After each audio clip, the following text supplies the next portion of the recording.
Licenciado, buenos días y bienvenido a este proceso. Ese barrio González suena de allá, muy de allá del mundo. Realmente. Licenciado, por favor, ¿nos da su nombre completo? Boris Barrios, Boris Encarnación, Barrio González. Gracias, licenciado. ¿Su número de cédula? 8-212-1722. Gracias. Licenciado, su edad. La verdadera. La de verdad. 59. Hasta donde es sumado. Okay. La sala, pues la sala a la que va. Penal. ¿Cuántos años de experiencia tiene el licenciado? Me gradué en el 89 y inmediatamente a partir de allí ejercí. Soy de la generación de la invasión. Okay. Llegando por los 29 años de ejercicio profesional. Licenciado, ¿sus estudios académicos hasta qué nivel lo ha llevado? Doctorado. Gracias. ¿Doctorado en? Doctorado en Filosofía del Derecho por la Universidad Santa María la Antigua. Excelente. Gracias. Voy a pasar a la primera pregunta del cuestionario que ya usted tiene. Y la primera pregunta, más que un sí o un no, es un poco de una historia. Después de lo que usted desea compartir acerca de su familia, nos gustaría mucho conocer en esa misma línea su experiencia profesional y, en su opinión, qué cualidades lo hacen merecedor de ocupar el cargo de magistrado de la Corte Suprema de Justicia. Nos gustaría conocer mucho los elementos que sustentan su decisión. Gracias. En primer lugar, buenos días a todos. Me complace estar aquí. Pasar este escrutinio creo que es un deber, una obligación para los que aspiramos a un cargo público, pasar el escrutinio público. Con él estoy de acuerdo y por esa razón estoy de acuerdo. Mi padre se llamó Nicolás Barrios Bernal, interiorano. Mi padre murió hace 2 años de cáncer en la ciudad de La Chorrera, a los 94 años. Mi madre hoy tiene 94 años, vive en La Chorrera, sufre deficiencias pulmonares y está en cama a los 94 años también. Son mis 2 padres. Mi padre originario del interior, mi madre chorrerana. Soy el último de 8 hermanos. Crecimos en una finca en el poblado conocido como El Arado, el regimiento El Arado, en La Chorrera, en donde mi padre, al llegar del interior, se encontró con mi madre, por decirlo de una manera, y se quedó. Ya saben el proverbio que dicen en el interior, las damas, los hombres que nos vamos detrás. Y así sucedió con mi padre, se instaló en El Arado. Allí crecimos los 8 hermanos, soy el último de ellos. Mi padre y mi madre nunca estudiaron. Mi padre agricultor, mi madre ama de casa. Creo que es una historia conocida para la gente del interior. Las generaciones nuevas son los que pudimos estudiar. Y en esa, me ubico yo, de mis 8 hermanos, solo los últimos 2 pudimos estudiar. Mi hermano que me sigue en edad y de ahí yo. Mi hermano ingeniero y yo soy abogado. Mis demás hermanos, somos 4 hombres y 4 mujeres. No estudiaron, buscaron algunas formas técnicas de sobrevivir, avanzar después de cierta edad. Todos viven en Chorrera, gracias a Dios todos mis hermanos están vivos. De mi familia, el único fallecido es mi padre a la edad de 24 años. No soy muy práctico hablando de mí y me siento fuera de lugar. Les pido disculpas si no tengo un discurso para elogiarme yo mismo. No es algo que me agrade y no tengo por costumbre hacer. Así que yo estudié mis primeros años de primaria en una escuela que se llama Altos del Cobo, metida en El Arado, cerca del corregimiento La Represa. Ya a esa escuela suelo ir a veces en remembranza. En la época en que yo estudié no había carretera de asfalto, hoy hay carretera de asfalto y a veces cojo el carro y me voy a pasear. Ya no existen nada más las ruinas. Colinda con La Represa, el corregimiento, se puede entrar por Río Congo, de La Chorrera, Emperador, Lirio, y se va hacia esas áreas muy apartadas. Allá hice yo hasta tercer grado de escuela primaria, y de ahí mi madre me sacó a estudiar a La Chorrera, donde empecé primaria y terminé en la Escuela Naciones Unidas. Seguí mi bachillerato en la José María Barranco de Chorrera y terminé el nuevo primer ciclo de La Chorrera en un plan piloto. Se enseñaba derecho, un plan piloto que implicaba ciencia y tecnología en promoción y comunicación social. A eso se debe que mi primera profesión, que no está en el currículum, fue periodismo. Después cambié a estudiar Derecho, pagándome mi carrera, estudiando de noche. Hice 7 años de mi estudio de licenciatura en la Universidad de Panamá. Soy de esa generación de la que forman parte algunos que veo por aquí, de esa generación de la invasión que nos graduamos en 1989, 90. A mí la invasión me agarró poniendo mi oficina en la vía España. Y dormí allí porque fue el día de la invasión en que yo inauguraba mi oficina. Nunca puedo olvidar ese segundo. Para mí fue una época muy difícil para empezar a ejercer mi profesión de abogado. Y recuerdo como anécdota cosas que me tocó vivir. Inaugurando mi oficina salí yo para Chorrera, porque vivía en Chorrera, y del área de Loma Cobá no me permitían pasar los componentes norteamericanos, me tuve que regresar a dormir en el piso de mi oficina. Anécdota de cómo empezó mi ejercicio profesional. Lo que pudiera decir de mí, y allí estudié en México, no tiene que ver con derecho, periodismo. Después me fui a especializar en Pisa, Italia, y obtuve una especialización de justicia constitucional y tutela jurisdiccional de derechos fundamentales por una amistad con el decano de esa universidad, de la Facultad de Jurisprudencia, el profesor Roberto Romol, con quien me aprecio de su amistad, he aprendido mucho, me enseñó mucho, desconozco el porqué, en algún momento me tomó cariño y mantenemos una bonita comunicación. Después de eso me fui a estudiar a Castilla-La Mancha, Toledo, y me especialicé en derechos fundamentales y justicia constitucional en la Universidad de Castilla-La Mancha.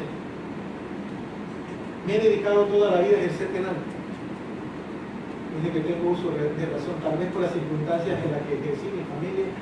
Solo vengo de trato recurso y los clientes que me salían para cuando yo me gradué era penal. Aparte de que mi relación inicial de graduado fue con el profesor Secundino Torres Gudiño. Entonces ejercía yo de reportero en un diario de la localidad y me gustaba entrevistar al profesor. Estudiaba entonces en la Facultad de Derecho y fue mi primer director de tesis. Y en una ocasión en la cafetería que me permitió sentarme a su lado, le dije: quiero hacer mi tesis en penal. Estaba recién aprobado el Código del 87, recién implementándose. Y era su alumno de clase también, y discutíamos, a veces me soportaba y a veces me llamaba la atención. Me dijo: si quieres conocer el proceso penal, haz tu tesis sobre el ejercicio de la acción penal. El código se acaba de aprobar, no hay materia que se haya trabajado al respecto. Me hizo un índice en una servilleta, el bonito que recuerdo, que tengo del difunto Secundino Torres Gudiño. En una servilleta me hizo un índice y sobre eso empecé a trabajar mi tesis, que fue el ejercicio de la acción penal en el nuevo proceso penal del Código Judicial del 87. Falleció antes de que yo pudiera sustentar, tuve que buscar otro director de tesis, y fue entonces ya en la postrimería el que terminó siendo decano rector de la Universidad de Chiriquí. Sustenté mi tesis y de ahí empecé a ejercer la profesión de abogado. Es lo que pudiera decir de mis el recorrido de los 28 años que llevo, que también están vinculados a la academia, porque inmediatamente terminé mi tesis, logré publicarla, y alguien que había sido mi profesor, el profesor Altafulla, era decano de la Universidad Latina de Panamá, y me llamó a dar clases en la Universidad Latina, y me dio una materia que se llamaba Historia del Derecho, y así empecé mi mundo académico y no sabía hasta hoy. Así que entre mis logros académicos están licenciatura, especialidades, maestría, posgrado, y finalmente mi doctorado estuve en el programa de doctorado de la Universidad Católica Santa María la Antigua, en un programa que ya se cerró incluso. Muchísimas gracias, licenciado. Paso la palabra a mis compañeros. Tiene la palabra el representante de la Defensoría del Pueblo.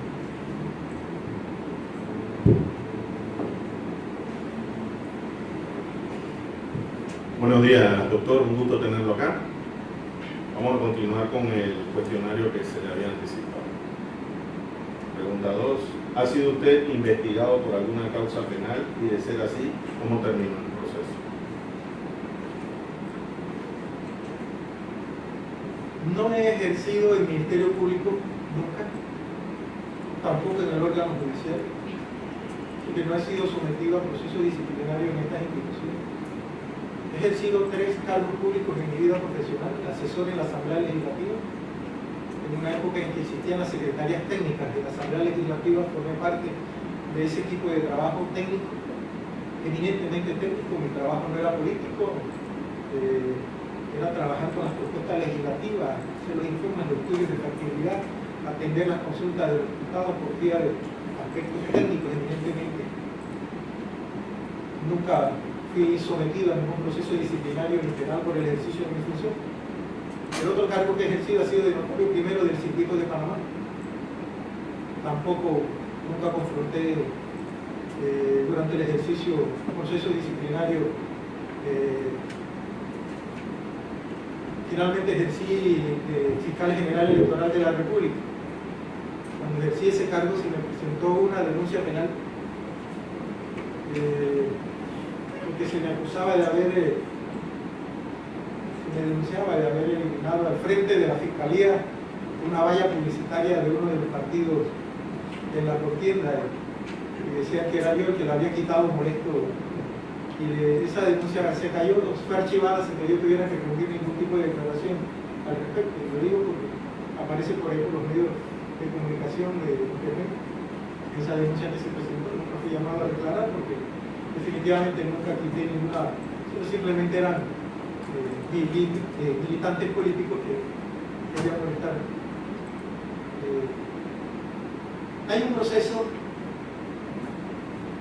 que llegó a la Corte Suprema de Justicia cuando yo era fiscal general electoral y se presentó por razón de una escritura cuando yo era notario público primero del circuito de Panamá. Se presentó la denuncia,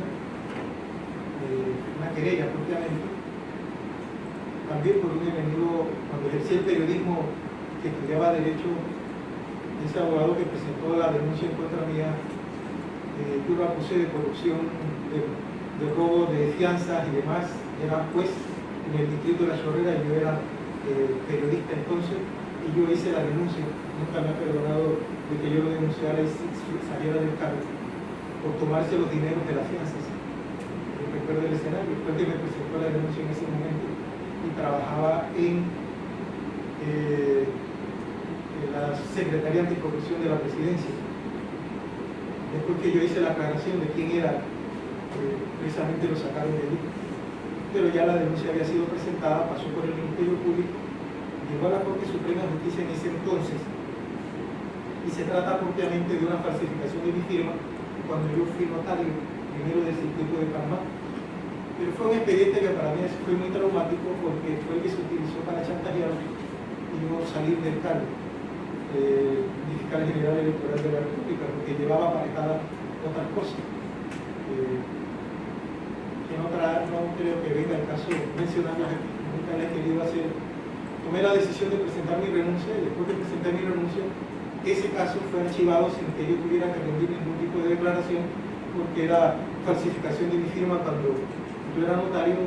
Solamente entiendo que adjuntaron la copia de mi cédula del registro civil, la hicieron al cotejo y la firma no era la misma del expediente. Fue archivado y ese fue un expediente que tuvo, incluso pasó por la Procuraduría y llegó a la Corte Suprema de Justicia. Es la vez que he enfrentado un proceso penal que terminó en archivos sin que yo tuviera que comparecer a ningún tipo de declaración.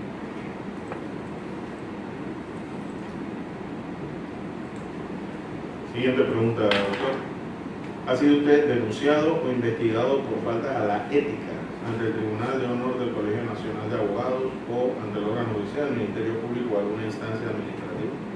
No, yo repito, nunca trabajé en el Ministerio Público, por lo tanto nunca he sido sometido a proceso disciplinario, nunca he trabajado en el órgano judicial, no he sido sometido como abogado en ejercicio, nunca he sido sometido a un proceso, a una denuncia por faltas a la ética, ni ser investigado por el Colegio Nacional de Abogados, salvo que haya alguna en trámite y no se me haya notificado, y eso desconozco hasta este momento.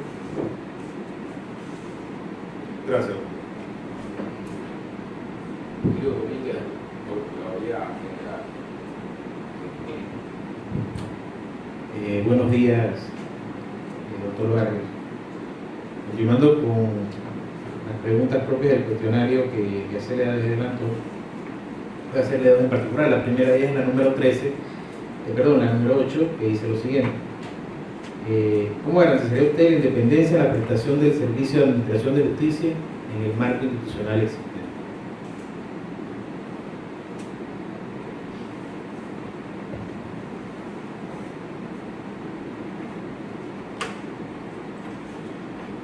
Tengo aproximadamente 9 años, 8 años desde que se instituyó el proceso penal acusatorio. Me formé en él, no aquí en Panamá, salí a formarme fuera. Y desde entonces me dedico a dictar capacitación. Conozco la integridad del proceso penal acusatorio. Soy un crítico del Código Procesal Penal Acusatorio. Personalmente me molesta por la copia que es el Código Procesal Penal Acusatorio, una muy mala copia de Colombia y Chile, y a eso se debe parte de la crisis horrorosa que nosotros tenemos. Y tendría que, en otras preguntas que sé que hay, explicaré el fenómeno de por qué estamos en un proceso penal acusatorio, pero limitándonos acá. Miren, soy víctima constante, porque litigo todos los días, tramito todos los días de los problemas de la administración de justicia, de la falta de independencia y de la corrupción judicial y de la incompetencia de los funcionarios de la administración de justicia. Me disculpan si mis palabras en algún momento pueden incomodar a alguien. No soy un teórico del derecho, soy un teórico y un practicante del derecho. Me he escrito más de 60 libros, 30 de ellos de proceso penal acusatorio de todas las fases. Doy capacitaciones a funcionarios de la Defensoría Pública, del órgano judicial, del Ministerio Público, de abogados litigantes, de oficinas particulares que me contratan para enseñarles proceso penal acusatorio. Yo presenté una caja, creo que con 18 del libro, me dicen que no la puedo mostrar, entiendo la particularidad, pero con ello lo que explicaba era toda la fase del proceso penal acusatorio por una parte. Y hago esta introducción porque lo que he visto y lo que he aprendido, y algunos colegas funcionarios y otros de ejercicio particular, me dicen que el problema se resolvería, la independencia del funcionario se resolvería con una carrera judicial. Y yo no estoy de acuerdo. Yo creo que no lo resolvemos con una carrera judicial, con el sistema que tenemos. Tendríamos que variar el modelo para que la carrera judicial funcione. He venido abogando los últimos años por la creación de un Consejo Nacional de la Judicatura. Mientras nosotros, como país, no le saquemos a los magistrados y a los jueces el nombramiento de sus subalternos, nosotros no vamos a eliminar la corrupción de la administración de justicia. Porque eso es corrupción. Yo nombro a mi amiguito para que me cubra la espalda. Yo nombro a mi amiguito para que me guarde el secreto. Y yo nombro a mi amiguito para que sea mi mensajero. Y eso es lo que sucede en la práctica. El personal que hoy está nombrado de jueces de garantía fueron nombrados sin calificación, sin capacitación. 2 semanas, lo dije la primera vez en el primer Congreso de Derecho Procesal Penal que se creó, que ya van varios, que fue en Chiriquí. Dije que 2 semanas era imposible convertir a un inquisidor en un garantista. Se molestaron los jueces de garantía, recuerdo, en aquel momento, y algunos incluso abandonaron la sala cuando yo estaba en el uso de la palabra en aquel Congreso. Y lo he reiterado siempre. Es imposible que un abogado se convierta en juez con 2 semanas de capacitación. Después le extendieron a 3 semanas. Me encuentro con jueces de garantía que nunca han litigado, que nunca redactaron un poder, que nunca tramitaron un divorcio, y son mis jueces al frente. Y yo tengo casi 30 años de ejercicio profesional. Soy profesor de maestría, soy profesor de doctorado en Panamá y más en universidades extranjeras. Viajo mucho fuera de Panamá, porque soy profesor invitado a programas de posgrado, maestría y doctorado fuera de Panamá, más que en Panamá. Y se lo digo con toda la franqueza, porque me pagan mejor. Me pagan $600 en Panamá por dictar un módulo de maestría. Me pagan $3.000 fuera de Panamá por dictar el mismo módulo. Me pagan avión, me pagan transporte, hotel y comida. Yo jamás he comido. Hay una enorme diferencia en este escenario. Entonces, ¿cómo garantizar la independencia de los... Yo diría que capacitación, pero es que no la estamos dando tampoco.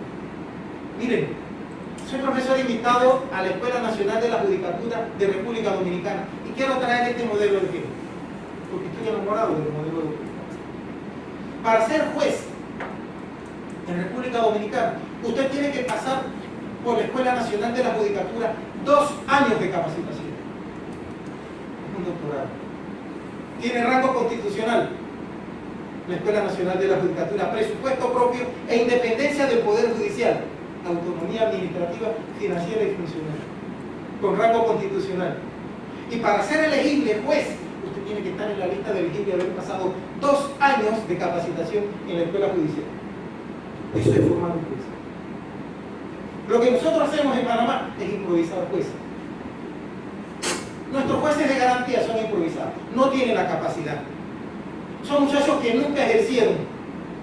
Pero bueno, tienen padrino. Me he molestado con algunos y he ido a preguntar me dicen, no, el padrino es fulano. Todos tienen padrino y todas tienen padrino. No tienen permanencia, sí, pero tienen padrino.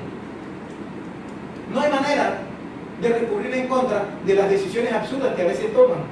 Y lo digo todos los días. Alumnos míos, sentados al frente, siendo jueces.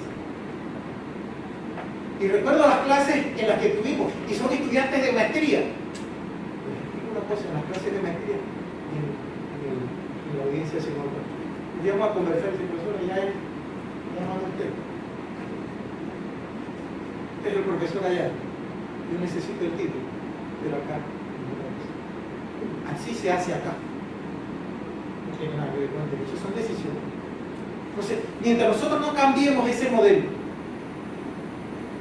el problema de la administración de justicia va a seguir. La escuela judicial debe tener un activismo permanente en la capacitación de los jueces.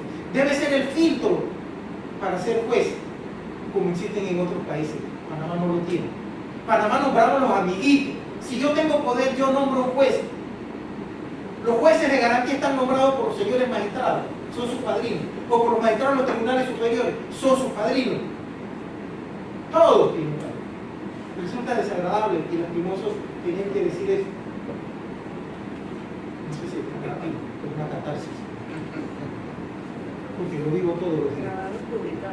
Lo enseño y lo practico. Entonces, frente a ese escenario, queremos modernizar la justicia en Panamá. Bueno, tenemos que quitar magistrados y jueces el nombramiento de subalternos. El juez es para administrar justicia, no para ser jefe de personal, ni para investigar disciplinariamente a sus subalternos, que nunca lo suspenden, hay amonestaciones. Eso es corrupción. Mientras nosotros no resolvamos ese problema, no vamos a resolver el problema de la administración de justicia. Mientras nosotros no pongamos un sistema de filtro para ser juez y magistrado de tribunal superior, nosotros no vamos a resolver el problema de la justicia. Por eso he venido abogando por la creación de un Consejo Nacional de la Judicatura, de un Directorio Nacional de Judicatura, el nombre que quiera, pero tiene que sacársele a la administración de justicia esa función de ser jefe de personal, de nombrar, de estar investigando a los subalternos, de estar en el proceso disciplinario. Eso tiene que ser aparte. Pero bueno, nosotros históricamente lo hemos hecho así y nos gusta el poder, y que significa de poder nombrar y poder investigar y poder... Pero es un problema. La escuela judicial es un elefante blanco que tenemos aquí. Colaboro con mucha frecuencia con él. Y siempre he dicho que debe tener una función. Funciona si los señores magistrados se reúnen y le asignan capital. Si no, simplemente un presupuesto operativo. Debería estar constantemente dando, como están las escuelas judiciales de otros países, dando la capacitación a los jueces y siendo el filtro para entonces de una lista determinada. ¿Cómo garantizar el servicio? De una manera que yo conozco. Y por eso soy académico y por eso me dedico a dar clases y a hacer capacitaciones privadas. Es la docencia, es la capacitación. Muchas gracias, doctor. Colegio Nacional de Abogados. Buenos días, doctor Barrios.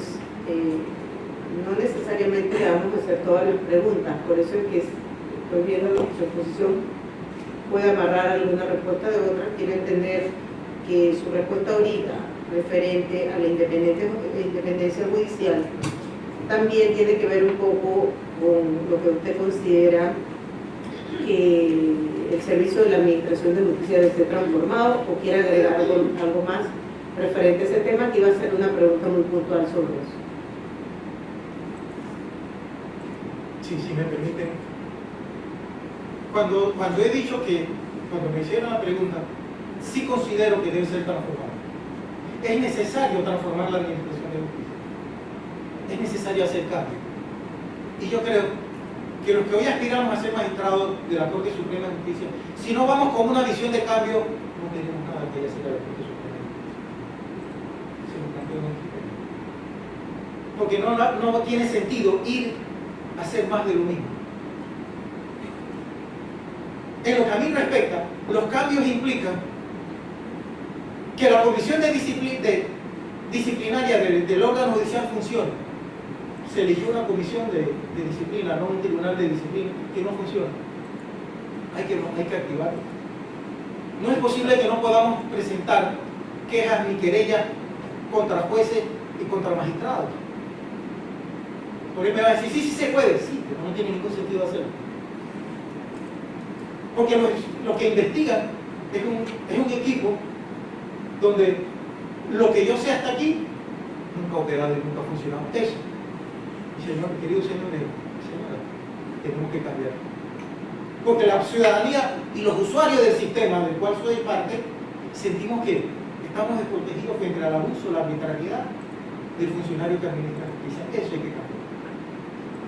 La creación de un Consejo Nacional de la Judicatura es urgente y necesaria.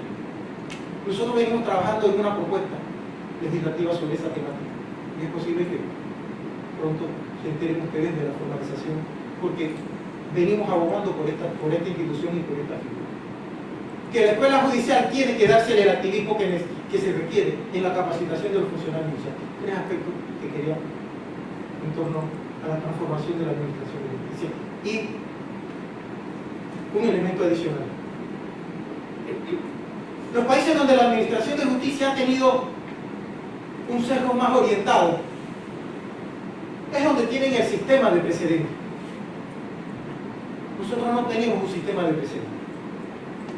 Y necesitamos un sistema de precedentes, porque ese sistema de precedentes, que en otros países toda una cultura jurídica es lo que permite al subalterno seguir las orientaciones de la interpretación constitucional, de la interpretación convencional hoy día, de la teoría jurídica que la máxima corporación de arriba hacia abajo va ordenando. Nosotros no tenemos ese modelo. Es por eso que frente a dos hechos idénticos, los jueces fallan en dos situaciones totalmente distintas. Porque no tenemos un sistema de precedentes. La obligatoriedad, por ahí me van a decir, es que constitucional sí existe. Después de 3, sí. Allá arriba. Y nadie hace caso acá abajo. Y no hay procesos disciplinarios, no hay procesos de investigación. Ese es un relajo terrible con el que tenemos que terminar y los países que lo han logrado ha sido por la vía del presidente de Colombia, Perú, el modelo clásico norteamericano, en México. Están metidos en el contexto de los precedentes como una manera de enrumbar y buscar uniformidad en la jurisprudencia. Se ha querido hacerlo con la casación. Perdón,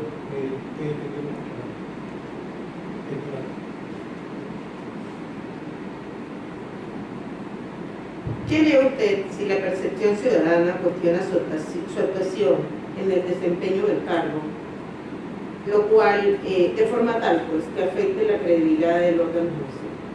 Mire, yo pudiera hablar de muchas cosas en ese aspecto, pero hay una realidad, digo realidad. O renuncio, y sobre lo cual ya tengo experiencia porque ya lo hice, y no me importó los $10,000 que era mi salario. Y cuando se me pidió hacer algo que iba contra mis principios, dije no. Y estaba paralelo el expediente de la corte. Por ahí vino el chantaje. Si no lo hace, ahí arriba te separan. 3 reuniones. Y a la tercera, creo que el vocabulario que usé en ese momento no fue propio de un abogado. Me presentó mi renuncia. Porque creo que ya no podía hacer nada ya en la institución. Y frente a un presidente recién electo, era una guerra perdida al respecto. Y se debió a otras cosas que aquí no tiene sentido denunciarlas. Simplemente lo que les quiero decir es que, bueno, cuando me sentí que no tenía nada que hacer en la institución, yo presenté mi renuncia. Y creo que si llega un momento en la corte y estoy allí y soy un obstáculo para el funcionamiento institucional, totalmente. Y si soy, porque estoy siendo investigado, simplemente me separo del cargo para ser investigado. Yo creo que es la manera correcta de actuar. Y me va a preguntar si realmente estoy hablando en serio, diciendo las cosas serias, simplemente un doble discurso. Es que lo puedo probar porque ya yo lo hice. ¿Se considera usted que tiene el carácter necesario para tomar decisiones?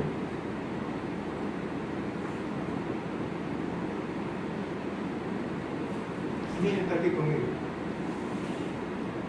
Es mi única hija. Y tal vez en el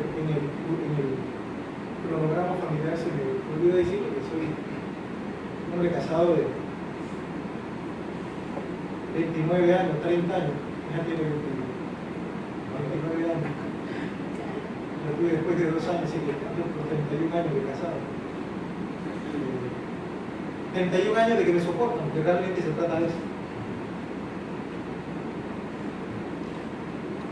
Ojalá pudiera dar testimonio de ella si tengo o no el carácter. Porque pienso que yo diga si tengo el carácter o no tengo el carácter para tomar decisiones. Le voy a decir que sí, para quedar bien con ustedes. Siempre tener el carácter. Pero tal vez lo que les pueda agregar a ese aspecto es que en el ejercicio de funciones me ha tocado tomar algunas decisiones que han implicado carácter. Cuando ejercí de notario, la notaría primera, en la época en que yo lo ejercí, implicaba, fue la primera notaría instalada y por lo tanto el ejecutivo de ese entonces la tomó para las declaraciones de los funcionarios públicos. Y eso me puso a mí en el ojo de la tormenta por los medios de comunicación, porque yo Yo soy del criterio que las declaraciones juradas de los funcionarios públicos deben ser públicas. Total, no debe haber restricción. El país tiene derecho a conocer si yo tengo o no recursos, si entro o no entro con recursos y con cuánto salgo. Sí, yo creo que el país tiene derecho a saberlo. Y cuando eso sucedió, el presidente de la República en ese entonces hizo declaración ante mi notaría. En ese entonces estaba un funcionario en la presidencia que después salió del gobierno, se fue a un medio de comunicación, me pidió a mí la declaración jurada del presidente de la República. La Corte había dictado un fallo diciendo que era información restringida. Y yo lo que le contesté es información restringida porque la Corte dijo que es información restringida. Yo no estoy de acuerdo, pero la Corte lo dijo. Y el depositario es la Contraloría General de la República. Pídaselo a la Contraloría porque es los depositarios. Yo solamente expido en aquel momento. Hoy se trabaja distinta la declaración notarial jurada. Usted le pone el número, ingresa a un protocolo y forma parte del archivo de la notaría. En aquel entonces era simplemente una declaración jurada sin número de archivo, por lo tanto la notaría no conservaba archivo. No fue una de las arengas públicas que me hicieron precisamente porque yo negué en ese momento con carácter y le dije al director del medio de comunicación, no se la puedo dar porque en principio incurro en una violación, porque la Corte ha dicho que esa es información restringida, y entonces sí podría haber sido objeto de un proceso disciplinario por incumplir una interpretación constitucional que había hecho la Corte Suprema. El otro, cuando fui notario, cuando fui fiscal general electoral, un caso muy conocido que implicó para mí carácter y revaluación de mis principios, fue cuando pedí que se declarara la inhabilidad del entonces candidato a la alcaldía capitalina, Bosco Vallarino. Si lo recuerdan ustedes. Dije porque él había renunciado a la nacionalidad panameña para adquirir la residencia norteamericana. Ok, no se pierde la nacionalidad porque es el derecho humano, pero sí se suspende la ciudadanía. Y así mismo lo dice la Constitución, artículo 13. Se suspende la ciudadanía porque la ciudadanía es un derecho político, es el segundo derecho público de los derechos fundamentales. No es un derecho propiamente humano, es suspendible. Por eso existe la jurisdicción penal electoral que implica la suspensión del ejercicio de los derechos políticos. Pero no se pueden suspender los derechos humanos. Hay un rejueguito allí entre la tipificación de los derechos fundamentales, los derechos de la personalidad, los derechos del ciudadano. La participación política es derecho ciudadano y es suspendible. Los derechos de la personalidad no son suspendibles. Y en ese escenario yo pedí que no actuara, y creo que el país supo todo lo que sucedió al respecto. Tal vez una de las cosas que más me molestó cuando eso sucedió, señores colegas, es el rejuego que tuvo el Tribunal Electoral a las espaldas de la opinión pública y de la ciudadanía. Porque mientras yo investigaba y yo pedía la petición de la inhabilitación porque el señor Bosco Vallarino tenía suspendida su ciudadanía y no podía correr, hay una enorme cantidad de panameños que están en esa situación, pero votan en las elecciones porque el gobierno panameño nunca ha sacado la lista de los que han renunciado a la nacionalidad panameña, que no la han perdido, pero que sí se les ha suspendido automáticamente por mandato constitucional la ciudadanía y no deben depositar el voto, pero votan. Y hay fraude electoral en ese escenario. Pero fue el caso del señor Vallarino en ese momento, que me implicó todo el debate público nacional, que para mí implica una cuestión de carácter. Que al final el Tribunal Electoral declinó, si recuerdan ustedes, a un fin inferior para que manejara, era simplemente la excusa porque mientras esto sucedía, había magistrados negociando con el nuevo presidente de la República para validarlo. Y esas son las cosas que en la administración de justicia no deben funcionar. Y con lo cual yo no funciono y por eso también me fui. Porque no podía coordinar con los señores que están ahí en el Tribunal Electoral. Y algunos todavía quedan. Entonces, frente a ese escenario, yo creo que sí tengo carácter. Gracias. ¿Alguna otra pregunta? Acá lo que son una preguntita aquí del cuestionario. ¿Usted considera como privativa las funciones de cada órgano de un Estado democrático y cuáles son sus límites? Permítanme hacer una explicación, una introducción. A partir de la Segunda Guerra Mundial, cambian las concepciones ideológicas, cambian los paradigmas de la teoría política, de la teoría constitucional, de la teoría jurídica y de la teoría del proceso, que está cambiando, y por eso estamos inmersos en procesos de reforma judicial penal. Nuestros países vecinos están inmersos ahora, que ya reformaron la justicia penal, en la reforma procesal civil. El caso de Costa Rica, que acaba de editar un nuevo código civil, procesal civil, siguiendo el modelo español. Brasil, que acaba de implementar una nueva codificación civil bajo los conceptos de la nueva tendencia del constitucionalismo de la segunda postura. Pero frente a este panorama, y para poder contestarle, debemos entender que cuando termina la Segunda Guerra Mundial, que se crea la ONU, empiezan a surgir los instrumentos internacionales. Y hoy, los cambios de paradigma en las fuentes del derecho vienen desde el derecho internacional. Y aquí enseño a nivel de doctorado tutela jurisdiccional de los derechos fundamentales, y esta explicación suelo hacerlo. Y aquí es donde se diferencia la vieja escuela del derecho de la nueva escuela del derecho, a partir de la Segunda Guerra Mundial. La mayoría de los que estamos aquí, que hay algún, creo por ahí un colega joven, pero la mayoría de los que estamos aquí, fuimos formados en la Escuela Liberal del Derecho, en el constitucionalismo kelseniano, en la pirámide de Kelsen. Creo que todos tuvimos que memorizarla para pasar, porque si no fracasábamos. Fue mi caso.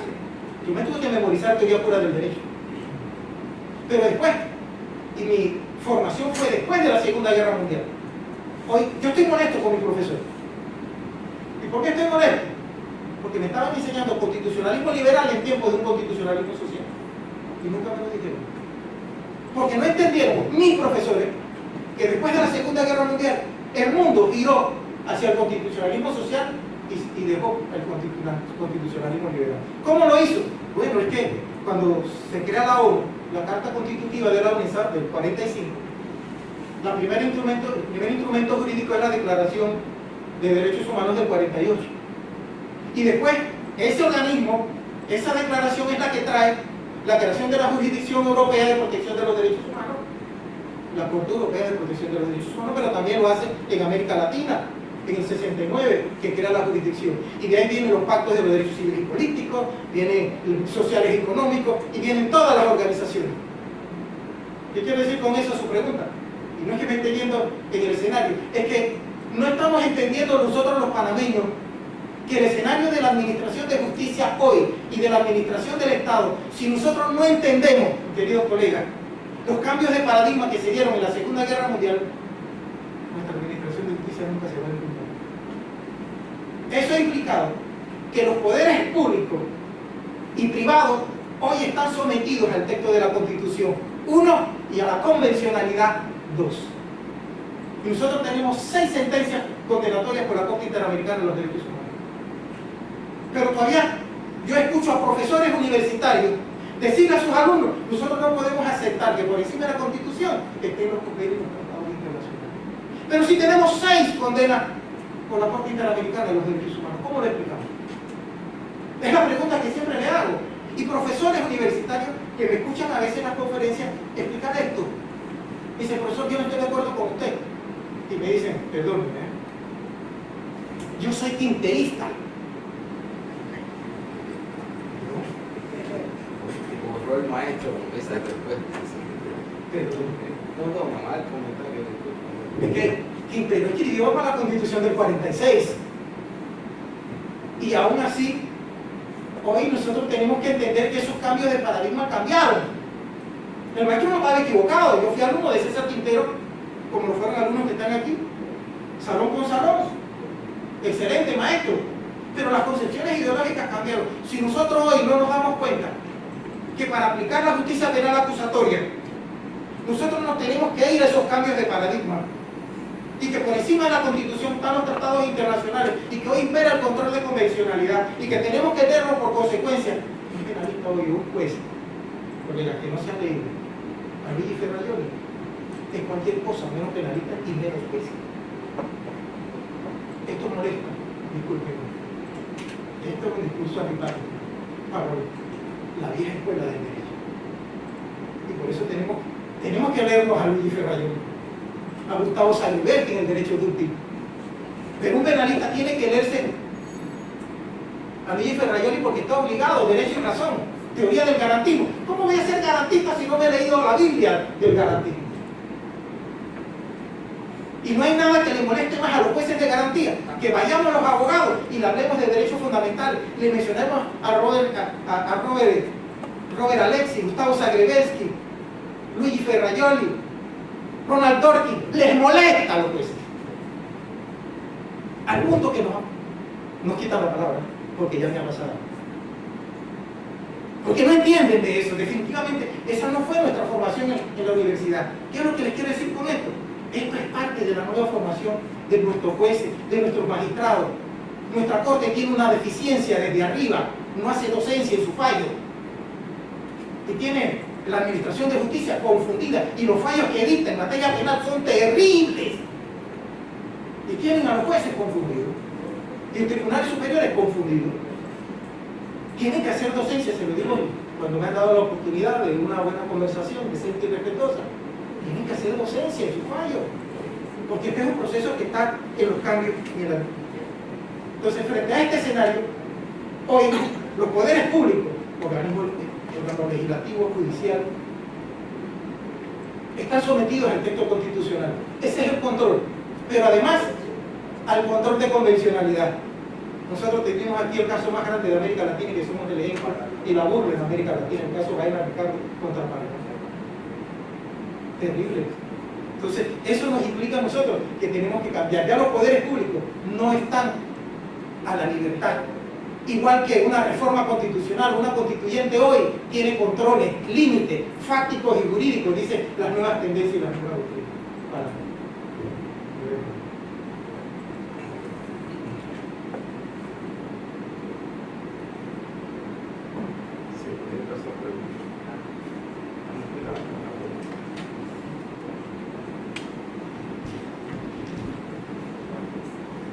Doctor.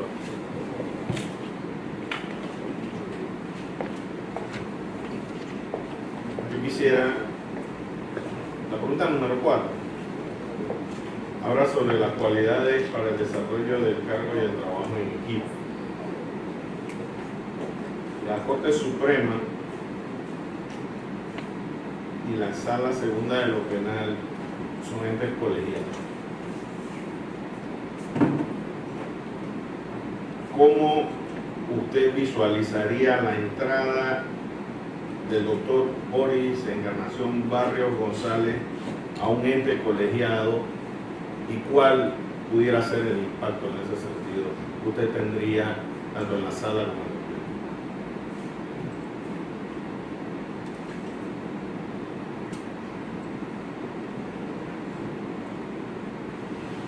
Cuando fui designado fiscal general electoral, acepté el cargo bajo una condición al presidente de la República en ese momento,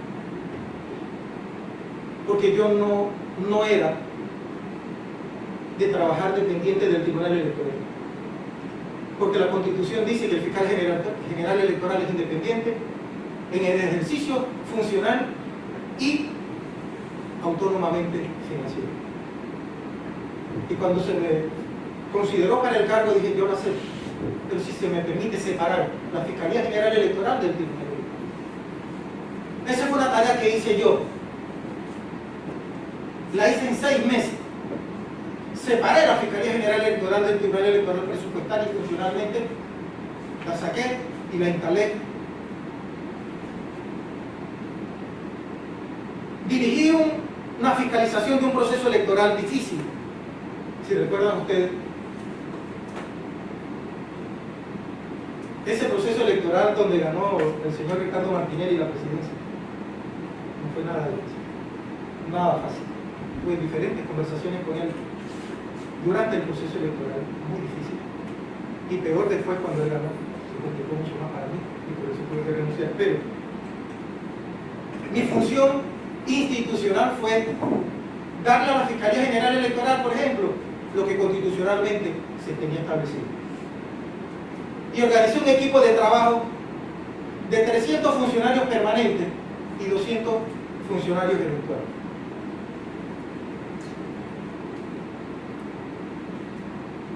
Y para el proceso electoral organicé un equipo para la calle, porque creo, y esa fue mi visión en ese momento, de trabajar en equipo. Una Fiscalía General Electoral que tiene un activismo cada 5 años no es para que en un proceso electoral quede encerrado entre 4 paredes.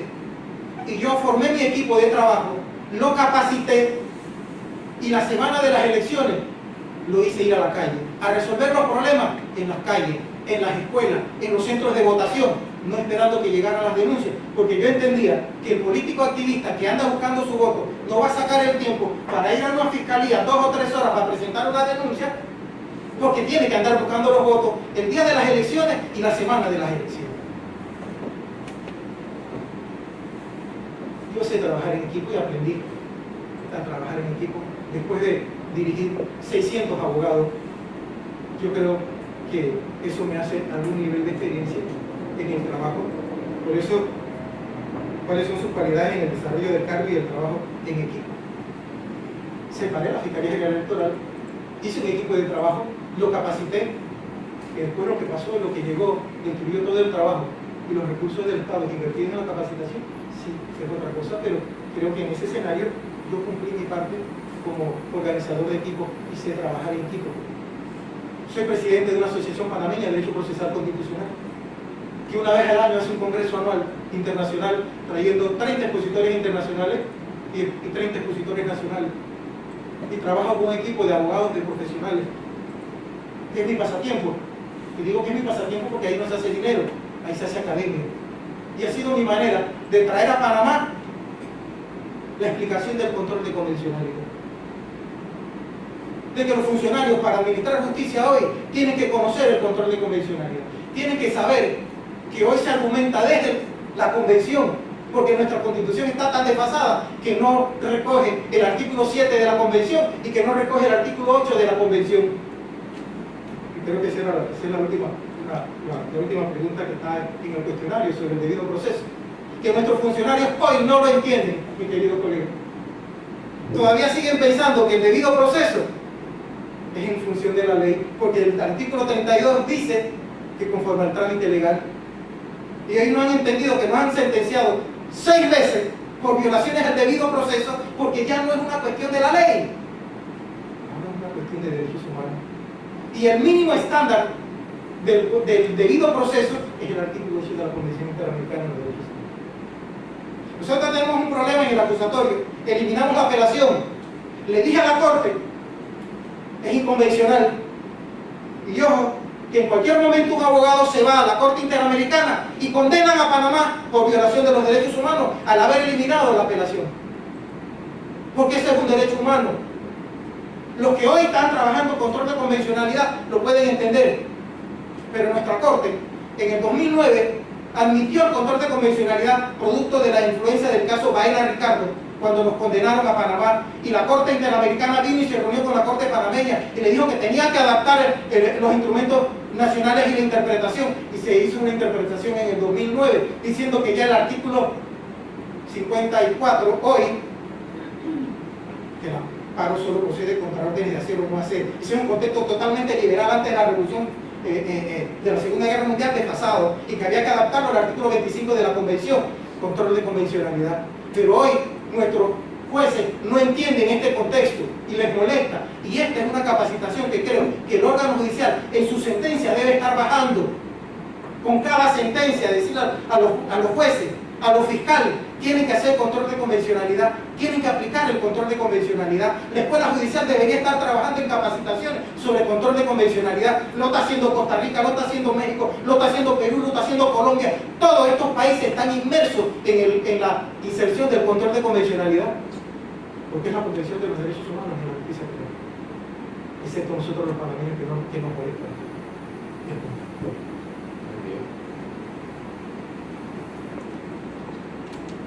Muy bien. Nada más hago el pequeño comentario que respecto un día en ese uno del Congreso estaba un expositor colombiano y habló de la constitución convencionalizada de yoga, lo anoté y a partir de ahí a estudiar. Gracias, Jorge, y toda la suerte. Gracias a ustedes por escuchar.